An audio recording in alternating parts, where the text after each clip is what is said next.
ফারিস্তা বললেন, আপনি হুকুম করেন দুই পাহাড়ের মাঝখানে এনাদেরকে চাপ দিয়ে নিস্তেনাবুদ করে দেই, এনাদেরকে শেষ করে দেই। আসসালামু আলাইকুম প্রিয় বন্ধুরা, কেমন আছেন? আশা করি সবাই ভালো আছেন। আপনাদের দোয়া আমিও ভালো আছি, আলহামদুলিল্লাহ। প্রিয় বন্ধুরা, আসুন আল্লাহ নবী সাল্লাল্লাহু আলাইহি ওয়াসাল্লামের তায়েফের সফরে যে আল্লাহ নবী সাল্লাল্লাহু আলাইহি সাল্লাম গেলেন, তায়েফে সফর করলেন, এই সম্বন্ধে এই ভিডিওর মধ্যে আলোচনা করা হবে ইনশাআল্লাহ।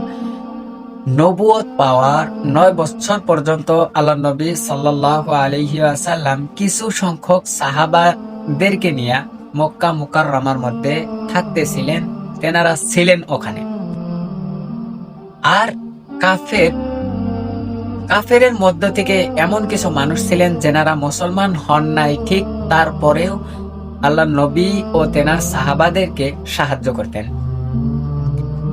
আর বেশি সংখ্যক কাফের তেনারা সাহাবা ও আল্লাহ নবী সাল্লাল্লাহু আলাইহি ওয়াসাল্লামকে সব সময় সদা সর্বদাই কষ্ট দিতেন ও তেনাদের মজা করাইতেন।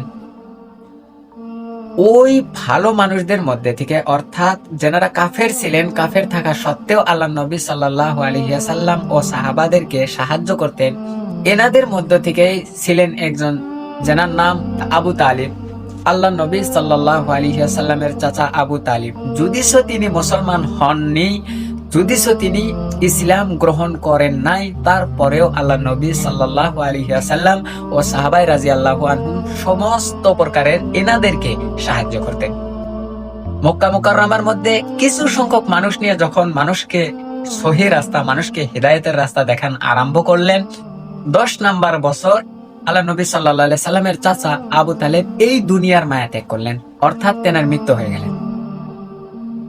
যখন তেনার মৃত্যু হয়ে গেলেন, মৃত্যু হওয়ার পর এই মক্কার কাফেররা আল্লাহ নবী সাল্লাল্লাহু আলাইহি ওয়াসাল্লাম ও তেনার সাহাবাদেরকে কষ্ট, মজা, তেনাদেরকে আঘাত করার একেবারে খুলি মনে এরকম মাইনা নিলেন যে তেনারা সার্টিফিকেট পেয়ে নিলেন তেনাদেরকে আঘাত করার জন্য। এরকম ভাবে এরকম কোনো আঘাত নাই, এরকম কোনো অবস্থা নাই যেইটা সাহাবা ও আল্লাহ নবী সাল্লাল্লাহু আলাইহি সাল্লামের উপর অত্যাচার ওই কাফেররা করেন নাই। এক পর্যায়ে আল্লাহ নবী সাল্লাল্লাহু আলাইহি ওয়াসাল্লাম চিন্তা করলেন যে তায়েফে যাওয়া যাক।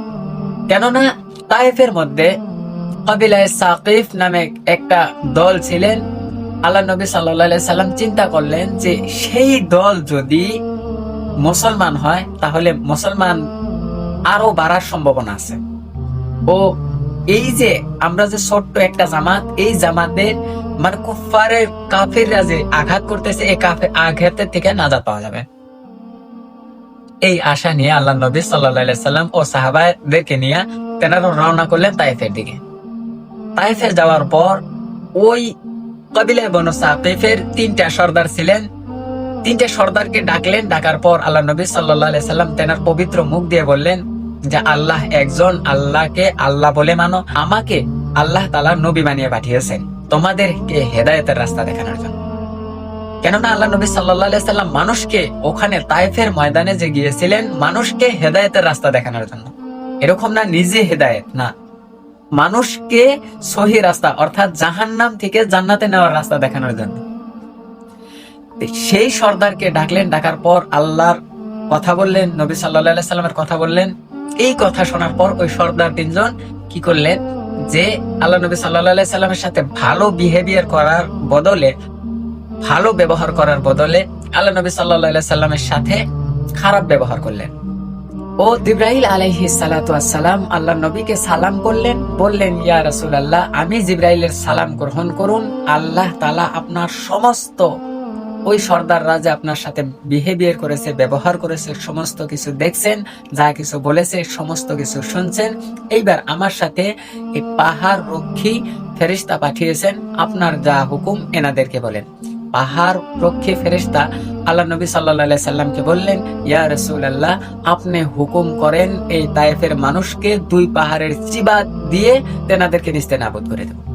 কিন্তু আল্লাহ নবী সাল্লাল্লাহু আলাইহি ওয়াসাল্লাম বললেন, না, এটা কখনো সম্ভব না।